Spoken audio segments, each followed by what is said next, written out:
সে আমাদের টিমের best officer. আমি ইব্রাহিম।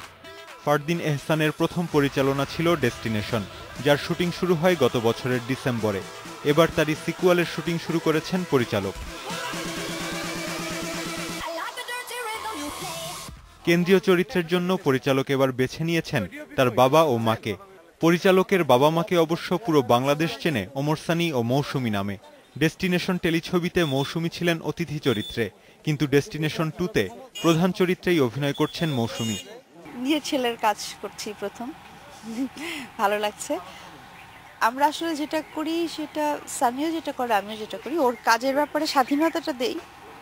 আমরা হয়তো একটু স্ক্রিপ্ট নিয়ে একটু নাড়াচাড়া করি, বেসিক্যালি ওর অ্যারেঞ্জমেন্ট কি হবে ওটা ওর উপরই ছাড়ি। ছেলের পরিচালনায় ওমর সানি দ্বিতীয়বারের মতো দাঁড়ালেন ক্যামেরার সামনে। ডেস্টিনেশনের প্রথম পর্বে তিনি ছিলেন বডিগার্ডের ভূমিকায়, আর এবার তাকে দেখা যাবে পুলিশের চরিত্রে। আর ফারদিন আনডাউটলি অনেক মেধাসম্পন্ন ডাইরেক্টরও হচ্ছে, হবে এবং হয়ে যাবে, এই তিনটা শব্দ ইউজ করছি ফারদিনের বেলায়। আর সাবজেক্টটা অনেক ভালো।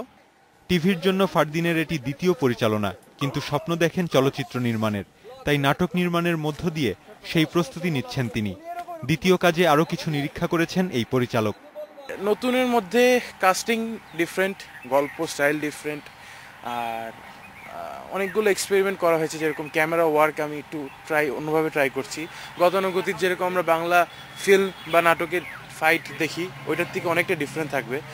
ফারদিনের লেখা গল্প ও চিত্রনাট্যে সম্পূর্ণ থ্রিলারধর্মী এই টেলিছবিতে আরও আছেন মিশা সওদাগর, টাইগার রবি।